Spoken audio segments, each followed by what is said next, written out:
Gimana ya caranya saat biar husu ya? Gimana ya? Ini dia. Oke, tonton video nih sampai selesai. Ya, oke. Berarti kita akan isi tabungan Tuh, rekening dengerin. Itu lebih penting. Jelas ya? Permudah urusan sholat. Tuh, dengerin Ya. kata ustaznya. Itu mudah. Kok mudah?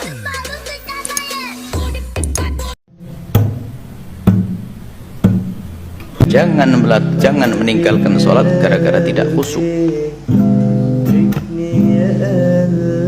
Jangan meninggalkan sholat gara-gara tidak bisa khusyuk. Khusyuk itu adalah pahala lain lagi. Kalau kita berusaha khusyuk pun sudah ada dinilai oleh Allah. Khusyuk itu pemberian dari Allah. Kalau gara-gara tidak khusyuk nggak sholat, susah, nggak ada yang sholat kelihatannya. Apa? Ingat duit, ingat anak, ingat suami, ingat istri. Nanti kalau kita sudah berusaha akan Allah beri kekhusyuan. Kekhusyuan itu wahbi, pemberian dari Allah. Nggak bisa tiba-tiba tenang. Tapi kalau sholat tidak khusyuk tetap sah sholatnya. Hanya yang kurang adalah martabat. Khusyuk itu juga bertingkat-tingkat. Maka sesuai dengan kadar kekhusyuanmu itulah pangkatmu akan melambung. Yang khusyuknya hanya 2 menit ya melambung 2 menit. Yang satu sholat bisa 1 rakaat khusyuk, lumayan. Satu sholat full tidak khusyuk, ya sangat lumayan dibanding yang nggak sholat tuh. Nah, ini sholat tetap, jangan sampai gara-gara tidak khusyuk lalu anda tidak sholat. Kemudian kalau tiba-tiba menangis dan sebagainya, menangis asalkan bukan dibuat-buat, tidak membahayakan sholat. Sampai keluar suara sekalipun, yang dibuat-buat sampai keluar suara membatalkan sholat.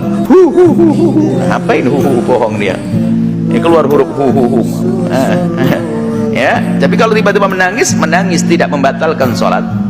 Tangis yang tidak dibuat-buat, mungkin karena ingat sesuatu, bahkan bukan ingat ayat pun, tiba-tiba ingat anaknya nangis ya, yang penting gak dibuat-buat. Tiba-tiba menangis mengucurkan air mata, apa keluar air mata membatalkan sholat? Ya tidak, pokoknya air matanya jangan kau minum, meneteskan wajah aja, selesai. Jadi tinggal anda belajar khusyuk. Pertama minta kepada Allah Subhanahu Wa Taala, cari waktu yang tepat untuk melakukan sholat ya. Kemudian sebab-sebab ketidakkhusyuan kita jauhkan, seperti HP, televisi, lingkungan yang kurang sejuk. Jadi ada beberapa hal.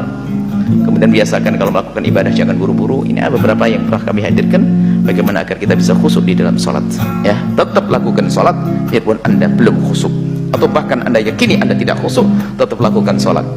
Kalau anda terus melakukan sholat, Allah tahu ini hambaku pengen khusyuk, tidak tahu mungkin anda akan diberi khusyuan mungkin bulan depan. Bahkan ada seorang minas solehin berkata, aku menemukan lezatnya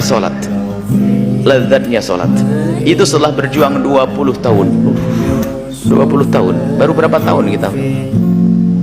Jadi 20 tahun itu sehingga bisa menangis saat matahari terbit, sehingga waktuku sholat sudah berakhir, waktuku mengadu kepada Allah sudah berakhir. Tapi setelah 20 tahun mujahadah dulu, yakinlah kita sudah berusaha tapi kok keburu mati. Sudah usaha Allah nilai masukkan ahli khusyuk nanti oleh Allah. Panjang umur semuanya insyaallah. Allah alam bisawab. Tuh, dengerin. Biarpun gak husu harus sholat ya. Gue punya doanya biar husu sholat. Mau dengar? Oke. Ya muqallibal qulub sabit qalbi ala dinik. Oke, apalin itu ya. Tenang hati itu ya. Rasakan. Apalkan sekali lagi. Ya muqallibal qulubi sabit qalbi ala dinik. Oke, tenang pasti. Gue udah merasakan. Gue dari guru gue ya, tidak sembarangan ini doa ya. Berbagi ilmu itu tidak rugi ya, malah untung. Oke. Ada pertanyaan di komen seperti tentang sholat, terus tentang apa saja ya. Komen. Gua semampu gua yang tahu gua dijawab kok. Kalau nggak tahu gua mau nanyain ke guru gua ya. Oke, kita ulang lagi Pak Ustadz biar paham. Jangan meninggalkan sholat gara-gara tidak khusyuk. Jangan meninggalkan sholat gara-gara tidak bisa khusyuk. Khusyuk itu adalah pahala lain lagi. Kalau kita berusaha khusyuk pun sudah ada dinilai oleh Allah. Khusyuk itu pemberian dari Allah. Kalau gara-gara tidak khusyuk nggak sholat, susah, nggak ada yang sholat kelihatannya. Apa? Ingat duit, ingat anak, ingat suami, ingat istri.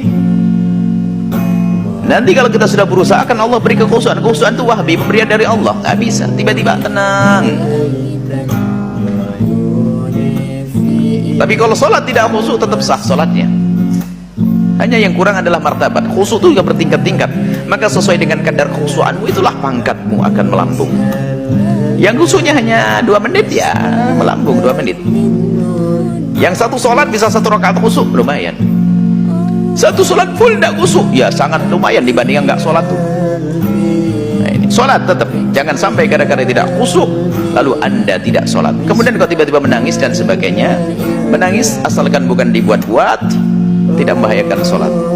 Sampai keluar suara sekalipun, yang dibuat-buat sampai keluar suara membatalkan sholat. Apa ini bohong dia? Ini keluar huruf ya. Tapi kalau tiba-tiba menangis tidak membatalkan sholat.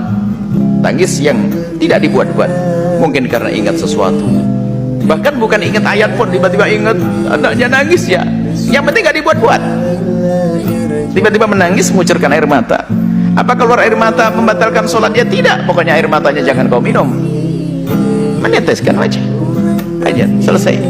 Jadi tinggal anda belajar khusyuk. Pertama minta kepada Allah Subhanahu Wa Taala, cari waktu yang tepat untuk melakukan sholat ya. Kemudian sebab-sebab ketidakkhusyuan kita jauhkan, seperti HP, televisi, lingkungan yang kurang sejuk.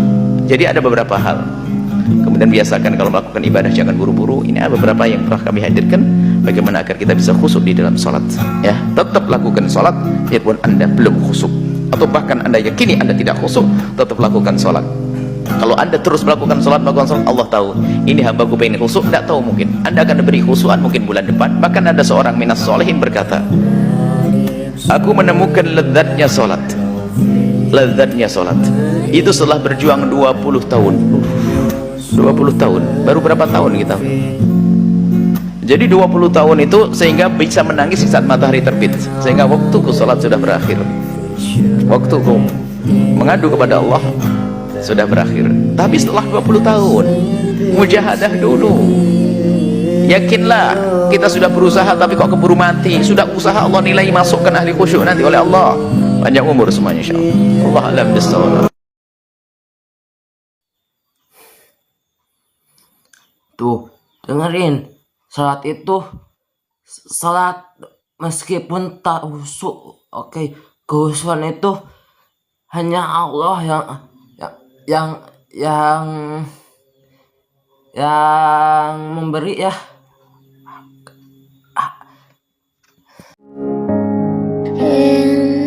Apa hukumnya mengusap muka setelah selesai salam? Nah, Assalamualaikum warahmatullah. Assalamualaikum warahmatullah. Tanya dia, kamu tadi ngusap itu ibadah atau karena ngusap aja? Aku ngusap aja. Kenapa kau usap? Tak ada kelilipan mataku. Tak apa-apa. Tapi kalau dia ngusap meyakini ibadah, aku mengusap tadi karena Nabi pernah bersabda, siapa selesai sholat mengusap wajahnya, maka 1 kali wajahnya akan diusap malaikat. Itu tak ada. Ustaz pernah nanya orang yang ngusap? Tak pernah. Tak pernah. Ustaz sendiri saya tak ngusap karena tak ada dalil. Assalamualaikum warahmatullahi wabarakatuh. Yang ada dalil berdoa. Wala, Nabi tidak menurunkan tangannya hatta yamsaha bihima wajhahu. Wa ana biqabil hadamis wa salamun alal mursalin walhamdulillahi rabbil alamin. Nah, itu ada dalil. Ya gimana Pak Ustadz, gue udah biasa udah sholat langsung ngusap mau usap muka gak apa-apa kan Pak Ustadz? Ya gak apa-apa kan? Gue udah biasa. Masalahnya susah berubahnya. Kalau udah biasa ya gak apa-apa kan Pak Ustadz ya? Gak apa-apa ya. Coba lagi biar paham.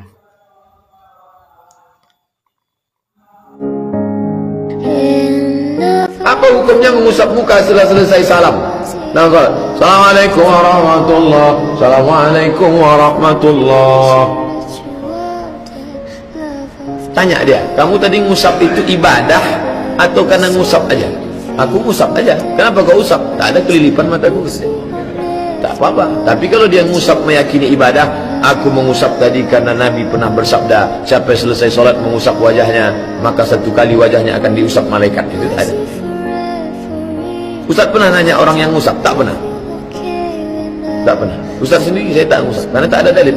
Assalamualaikum warahmatullahi wabarakatuh. Yang ada dalil berdoa. Wala, Nabi tidak menurunkan tangannya hatta yamsaha bihima wajhahu. Wa ana bika bil adami wa salamun alal mursalin walhamdulillahi rabbil alamin. Nah, itu ada dalil. Oh, kalau doa boleh. Kalau sudah doa boleh usap muka, oke. Tapi udah sholat udah biasa gua. Mana lagi? Gak apa-apa kan Pak Ustadz ya? Gak apa-apa ya. Gimana apalin ya. Jangan lupa like, comment, subscribe agar channel gue berkembang. See you. Bye bye. Assalamualaikum.